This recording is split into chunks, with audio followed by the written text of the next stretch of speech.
Il y a un an, Neji était le seul enfant français à participer à une thérapie génique en Italie pour lutter contre le développement de sa maladie génétique dégénérative, la mucopolysaccharidose de type 1, une maladie très rare qui touche un enfant sur 200 000.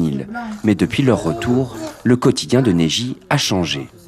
Ce qui a changé, c'est qu'on n'est plus obligé d'aller à l'hôpital aussi souvent qu'à l'accoutumée. C'est-à-dire qu'avant, on allait à l'hôpital minimum une fois par semaine pour une perfusion de 5 heures de temps.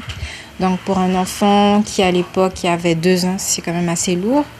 C'était toute une préparation puisque moi, je travaille, son papa travaille.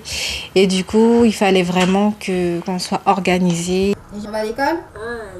Moins d'aller et retour à l'hôpital, mais dorénavant, c'est à l'école que Neji passe la majorité de son temps.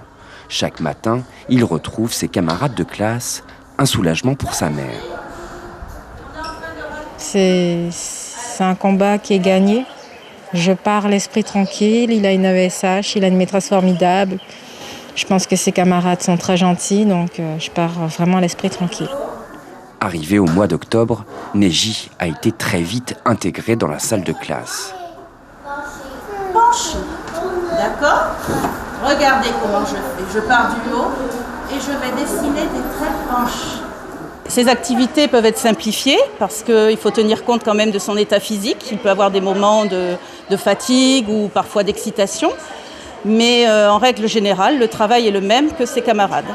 Pour accompagner la scolarité de Neji, une accompagnante des élèves en situation de handicap est présente. Elle veille au bien-être de Neji. On était obligé de le protéger parce qu'il avait du mal à garder l'équilibre. Il était tout le temps, on le mettait à côté de nous, quoi. Donc il ne participait pas vraiment avec les autres enfants. Et pour moi, un enfant qui ne joue pas, c'est un enfant malheureux. Et moi, j'aime bien voir les enfants heureux, voilà. Et voir Neji maintenant, je vois vraiment qu'il a progressé en tant physiquement et aussi dans le travail, énormément. Après de longues années à lutter contre sa maladie, Neji aspire dorénavant à une vie normale, loin des salles d'opération et plus dans les cours de récréation.